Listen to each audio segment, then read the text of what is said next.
Harvey Greenberg and Marty Brockstein. This afternoon, we honor two remarkable men, Harvey Greenberg and Marty Brockstein. But before I speak about them, I want to begin with two moments I have never forgotten.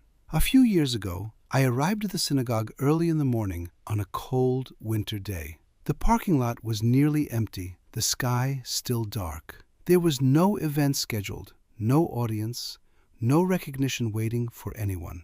Yet one car was already there, Harvey Greenberg's. Inside, Harvey was already at work, making certain that everything would be ready for everyone else. And that early morning was one part of what Harvey gave us. For many years, he blew the shofar on Rosh Hashanah, and time and again he led our services, morning and evening alike. Nobody had asked him to come that early. Nobody would have known if he had arrived later. Nobody would have applauded him for being there, but he was there. And standing in that quiet building, I remember vividly thinking, this is how a community endures. Not through grand speeches or buildings or budgets, but through people who quietly do what needs to be done long before anyone notices. The second moment belongs to Marty Brockstein. Marty's great contribution is one of the most sacred a person can offer. He reads the Torah for our congregation. That is no small thing. Reading the Torah takes hours of careful preparation, every word, every note studied in advance. It cannot be done on a whim or sprung on someone in the moment. Marty does that work many times over the years, so that when the scroll is opened, the words are read as they are meant to be read. And on Rosh Hashanah too, it is Marty who reads the Torah for us, on the holiest days of our year. Most people never see that work. They see the service, they hear the Torah, they experience the result. What they do not see are the arduous effort, the hours of preparation behind it, the quiet commitment, the willingness to carry a responsibility many times over the years. Marty understood something simple and profound. If the Torah is to be read, someone must prepare.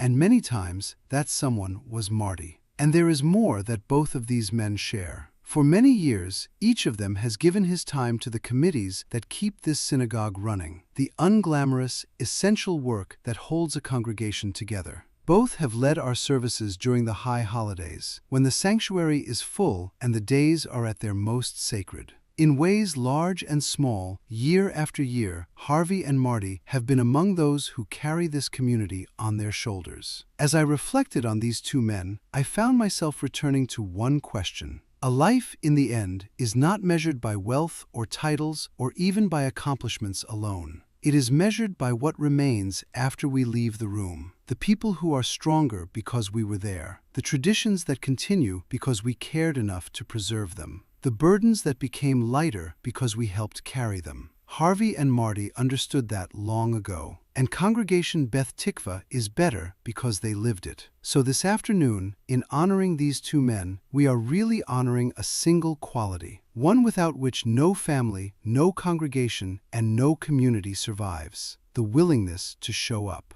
To show up when there is work to be done. To show up when nobody is watching. To show up when gratitude is uncertain and recognition unlikely. To show up because something matters. Years from now, new faces will sit in these seats, and new voices will fill this sanctuary. Many of them will never know the details of what Harvey and Marty did, but they will inherit the community these two men helped build, the traditions they helped preserve, and the spirit of service they modeled. To leave something stronger than you found it, and people better than you found them, that may be the greatest achievement of all. Every Shabbat, we rise and recite a prayer for all those who faithfully devote themselves to the needs of our community, asking that the Holy One bless them and reward their labor. When we say those words, we are praying for people exactly like Harvey and Marty, and we pray that they continue their sacred work among us for many years to come. Harvey, Marty, that is your legacy. And so I think of that dark winter morning again, and the single car already in the lot.